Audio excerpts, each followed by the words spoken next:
le terminus de toute personne qui va s'amuser désormais, mais dans la loi, dans l'humilité et dans la légalité. Celui qui va tenter, il va rester. Ce n'est pas une question de toile ou que tout le monde m'a soutenu. Je remercie tous les Ivoiriens qui se sont levés parce qu'ils avaient gros sur le cœur. Mais c'est pas des menaces. Hassan Hayek n'est pas tombé d'un arbre en Côte d'Ivoire. Hassan Hayek n'est pas quelqu'un qu'on trouve n'importe où. Je connais ce que je suis, je connais ce que je représente. Et je connais mes entrées, parce que les gens vont commencer à parler. J'ai les moyens de ma politique. C'est pas une histoire de béret, ou bien vous vous levez, vous, à cause de la monétisation, vous vous amusez. Celui qui va prendre encore une fois mon nom pour le jongler, il sera très mal jonglé. Et ça, je vous le promets devant tous ceux qui regardent ici. À un moment donné, il faut qu'on se respecte. Et il faut qu'on respecte ceux qui nous suivent sur les réseaux sociaux. Celui qui va manquer de respect, ou va me manquer, c'est lui qui met mon nom dans sa bouche d'une manière ou d'une autre. Ce qui est sûr, vous allez voir qu'il y a un petit Libanais qui n'est rien. Il pèse peut-être 70 kilos. Mais il connaît ses droits ici. Mais monsieur Hassan, c'est pas vous qui avez commencé tout ça. Celui qui va tenter, il va rester. Donc, Hassan Hayek, on est arrivé là-bas. Ta charité, vagabond de la charité, voilà que ton vrai visage maintenant sort. Le visage maintenant sort devant tout le monde. Tu ne connais pas la Côte d'Ivoire. Toi, tu es arrivé en Côte d'Ivoire au moment de la rébellion. Tu es arrivé en Côte d'Ivoire au moment où les terreaux ont pris le pouvoir. Donc, tu penses que la Côte d'Ivoire se gère comme elle se gère actuellement. Tu penses que les Ivoiriens se comportent comme ils se comportent actuellement. Parce qu'actuellement, là, sous les armes, les Ivoiriens ne peuvent pas parler, ne peuvent pas marcher, ne peuvent pas revendiquer. Vous êtes les rois. Vous faites du mal aux Ivoiriens. Personne ne parle.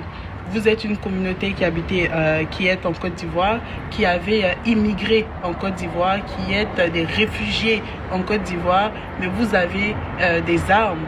Celui qui va tenter, il va rester. On te connaît, hein? On te connaît pour couvrir les éliminations physiques. On t'a vu ici. Quand Mollard a fait son accident, tu étais le premier à couvrir la mort de cette dame-là. Heureusement, il y avait des caméras qui t'ont mis la honte. Mais sinon, tu n'étais pas sur place. Tu étais le premier à venir dire que la dame était en train de traverser et elle traversait pas au bon endroit et machin. Alors que c'était faux. Tu voulais juste couvrir un meurtre. Pour toi, c'était juste du bétail qui passait au bord de la route. Pour toi, cette femme-là, en fait, la justice ne comptait pas pour elle. Il fallait juste sauver un ami. On te connaît. Ton cousin, celui qui veut être député à Beauville, il nous a dit sur un panel que ça fait 2 ans que tu es naturalisé. Ça fait seulement 2 ans que tu es ivoirien, que tu as acquis la nationalité ivoirienne par naturalisation. Tu n'es même pas né en Côte d'Ivoire et tout. Mais c'est toi qui te permets de menacer les Ivoiriens à longueur de journée. C'est toi le premier, juste après le discours de Alassane Ouattara, qui a dit oui, les chiens à bois, machin. C'est toi le premier qui a commencé à utiliser cette expression de chien à bois. Et toi et d'autres personnes de ta communauté. J'ai même pas vu même des gens du RHDP faire même des vidéos par rapport à ça, mais que des Libanais faire des vidéos sur les chiens à bois. C'est votre communauté là qui avait manqué de respect aux Ivoiriens. C'est toi qui as commencé. C'est toi qui as commencé à manquer de respect aux Ivoiriens. C'est toi qui as commencé à te mêler de ce qui ne te regarde pas. Parce que tu as eu un décret de naturalisation. Et encore, ça c'est à vérifier. Parce que tu as un passeport ivoirien. Donc tu penses que quand on est ivoirien, ça y est, on peut se comporter comme on se comporte au Liban. Mais ça là, ça va quitter dans tes yeux bientôt. Fais ton show.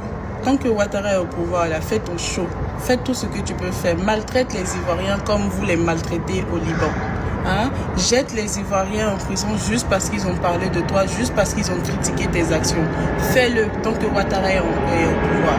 Mais dès qu'il part là, tu seras le premier à être rapatrié vers le Liban. Qu'est-ce qu'il a dit de mal? Qu'est-ce qu'il a dit qui n'est pas logique? Tu dis tu es ivoirien. Tu as la nationalité ivoirienne. Tes parents sont là depuis 1900.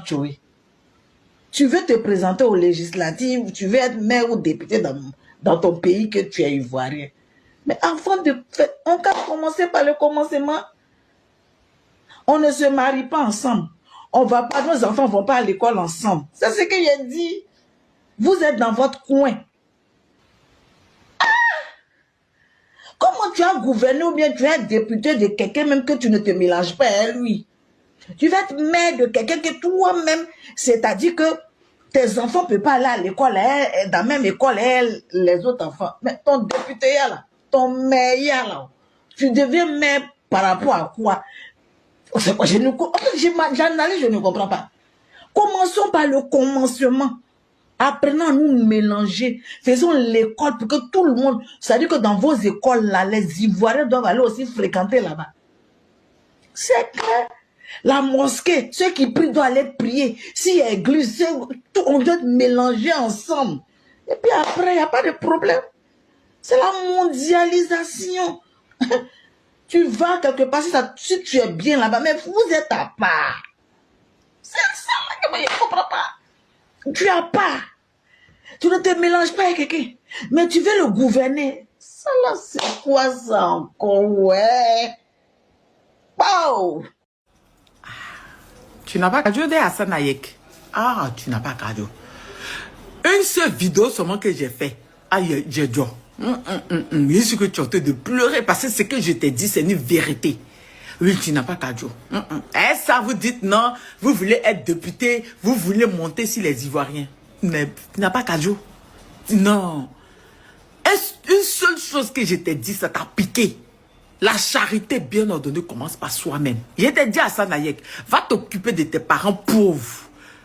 L'OMS dit que 80% de la population libanaise est sur le seuil de la pauvreté. Vous êtes pauvres. Pauvres, normalement, vous devez être nos boys en Côte d'Ivoire. C'est une vérité, ça fait mal, mais c'est vrai. La Banque mondiale dit, toi, Libanais, deux sont pauvres. Tu te dis vagabond de la charité, tu te joues les hommes gentils là. Ah, c'est parce que vous voulez devenir Libanais, vous voulez devenir député, vous voulez devenir maire, vous voulez nous commander. Va faire ça dans ton pays pauvre. C'est simple. Allez faire vos usines, vos infrastructures, vos châtiers, vos vagabonds. Allez faire ça chez vous. Vos parents sont pauvres, très pauvres. Et en plus, c'est vous qui êtes raciste. Il y a Jordan. Mais là, même si tu me bloques pas, il est allumé. Ils vont t'envoyer, ils vont te partager, tu vas voir. Tu vas pleurer, tu vas voir que t'es là pour pleurer. Aïe, toi, tu vas avoir affaire aux Ivoiriens, puis t'as pas qu'à dire quoi. Toi, tu vas avoir affaire aux Ivoiriens, toi, tu menaces les Ivoiriens. Et puis toi, tu n'as pas qu'à dire. Toi, tu n'as pas qu'à dire. Tu as l'île, nous. Hey, c'est maintenant que tu nous connais. Tu nous connais pas. Toi, tu bloques.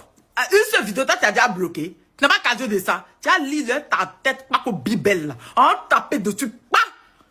Prochainement, là. Quand vous allez venir chez les gens, vous allez rester à vos places. Oui. En taper sur vos paco bibelles là, non. D'une manière, non. Vous allez rester à vos places. Quoi? Vous êtes devenu quoi? Député de quoi? Ça vous êtes vagabond de la charité. Eh bien, mais ici, il va rien. Ici, carrément, venir de la charité, l'hospitalité, on vous a donné, on vous a dit que c'est venu marcher sur nos têtes. Vous nous avez pris pour des débiles qu'on met l'eau, on boit l'eau par nos narines. Va t'occuper de ta famille pauvre au Liban. C'est simple, c'est pas injuste, c'est une vérité, je te dis. Ça t'a piqué, mais ils m'en fous, au fait. Va t'occuper de tes parents pauvres. Comment 80% d'une population peut être très pauvre. Et vous venez vous jouer les riches sur nous. Depuis quand? La Côte d'Ivoire est 10 000 fois riche que le Liban. Et moi, celui-là.